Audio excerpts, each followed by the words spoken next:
Nothing. You may think I'm reading my speech, but I'm just live streaming the Panthers. All right, I'll switch over real quick. How's everyone doing? Good? Awesome. How's the volume? Good? All right, seems good. I'd love to tell you I'll keep this short and sweet, but I have a lot of things to say, so no promises. We're going to jump right into story time. I first met Zach when I was just a few seconds old. He was naked, and I was crying. Obviously, not much has changed. At the time, I had no idea what was happening, but from that moment on, we shared everything. We shared meals, we shared clothes, we shared cribs, we shared birthdays, we shared baths, a lot of baths. If you haven't put it together yet, or if you don't already know, my name is Christian, and I'm Zach's twin. Aww. Any other twins here? No? Anybody? Lame. All right, allow me to enlighten all of you on what it means to be a twin.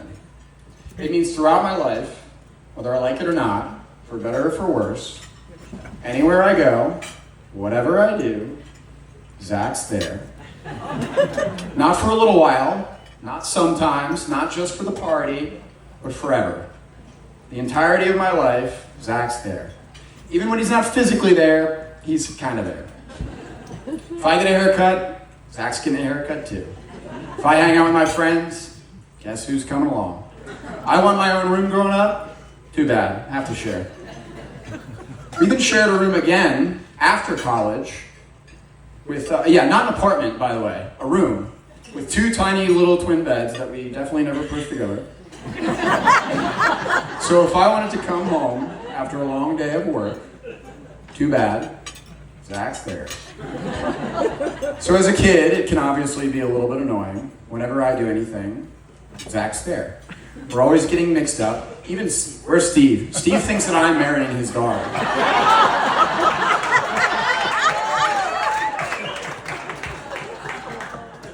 Where is he? What's up, Steve? It's not me.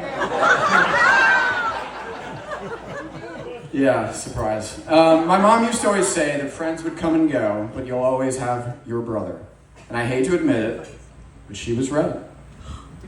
As you get older, you start to appreciate it more and more, that wherever I go, Zach's there.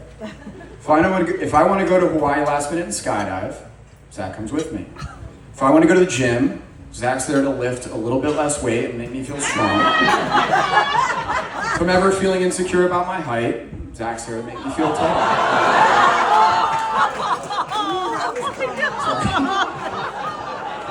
Zach wants to buy a house, we buy it together. If Zach moves to San Diego, I get to follow him there.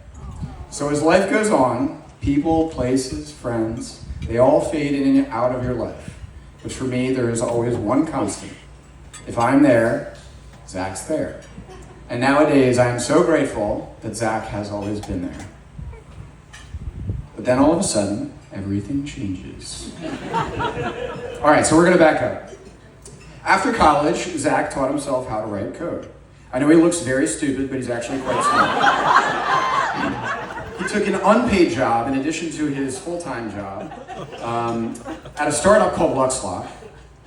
Since he was doing a lot of work for them in his free time for free, they finally rewarded him one Christmas with a company-sponsored trip to Yacht Week in the Caribbean. Bucket List, I think? I don't know. Yeah. I'll speak for several others here, probably everyone here when I say this. When Zach got back from Yacht Week, it's the only thing he spoke about for probably 24 months. Even to this day, I think he still talks about it. Yacht Week this, Yacht Week that, this girl I met at Yacht Week, blah, blah, blah. So eventually, like always, we just kind of stopped listening and read it all off. Until a few years ago, after he moved to San Diego, we find out that Zach's dating somebody. A girl from Yacht Week. All right, nice. Maybe not a big ruse after all. Of course, the girl in question is yours truly, Christina Lewis.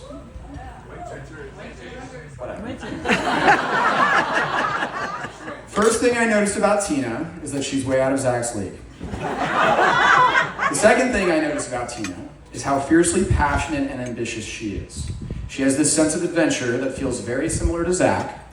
She She embraces the carpe diem mentality, always down to take a trip to Costa Rica, spend a month in Tahoe or a winter in Tahoe, cruising down blacks. But she's also tirelessly hardworking. Not many ladies out there would be willing to remodel multiple homes, especially with Zach. But if you follow Mr. and Mrs. DIY on Instagram, if you don't, you should go follow them. But if you do follow them, then you know that Tina's not just in the background filming the tiki-takis. She's in there painting, ripping up baseboards, getting her hands dirty with the best of them, but also giving it that much-needed feminine touch. Tina's one of those people that somehow has friends anywhere you go. I've actually literally heard a few people say that this week, so it's true. California, she's got a friend. New York, she's got a friend. Amsterdam, she's got friends. Australia, anywhere else, there's gotta be somewhere else. Anyway, Florida, she's got friends. She's got family. So it takes an immense amount of charisma to impact so many different people in so many different places. And it's an honor for me to be one of those people. So tying things back together, for all of the uncertainties in life, I've been lucky to always have one certainty. Wherever I go, Zach's there. But today I have one more certainty. Wherever I go, Zach's there, yes, but now Tina's there too. And I can honestly say that I'm privileged to forever be associated with both of you. And Tina, welcome to the family.